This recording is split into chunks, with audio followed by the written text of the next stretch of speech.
आज माउंडी थर्सडे, आता चर्चला जायचं. कशासाठी जायचं? माउंडी थर्सडे म्हणजे शिष्यांना आज्ञा दिली. कोणती आज्ञा? एकच आज्ञा, तुम्ही एकमेकावर प्रीती करा. शेवटची आज्ञा. कोणती आज्ञा? एकमेकावर प्रीती करा. जशी मी पित्यावर प्रीती केली, पित्यानं माझ्यावर प्रीती केली, तशी तुम्ही एकमेकावर प्रीती करा. लक्षात ठेवा. आणि देवाचं प्रेम आमच्यामध्ये आलं पाहिजे, जगाचं प्रेम आमच्यातनं निघून गेलं पाहिजे. माउंडी थर्सडे म्हणजे काय?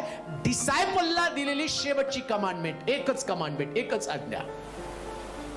एकमेकावर जशी आपल्यावर प्रीती करता तशी आपल्या शेजाऱ्यावर प्रीती करा. सगळ्या बायबलचं सार एकच. माउंडी थर्सडेला काय केलं पाहिजे माहिती का?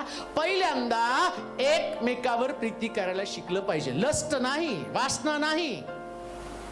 प्रीती म्हणजे मरण बर का.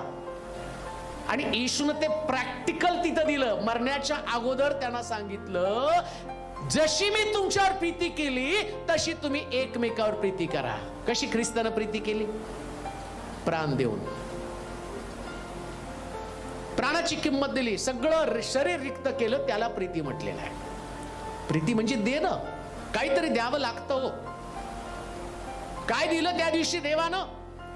आपला प्रिय एकुलता एक पुत्र त्यानं वधस्तंभावर देऊन टाकला. काय माउंडी थर्सडेचं मीनिंग? प्रीती, एकमेकावर प्रीती. कशी प्रीती? ख्रिस्तानं आणि देवानं आमच्यावर केली तशी प्रीती आम्ही एकमेकावरती करावी. मग त्या प्रीतीमध्ये काय?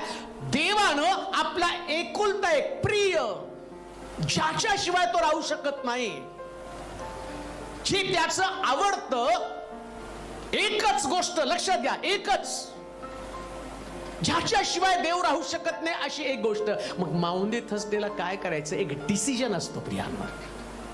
काय निर्णय असतो माहिती का? जे माझं प्रिय ते ख्रिस्ताबरोबर वधस्तंभावर लटकणं, बस.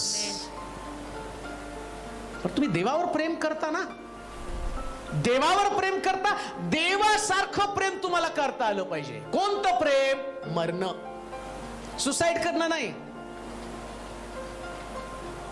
ते लस्ट आहे, ती दुर्गंधी प्रीतीची.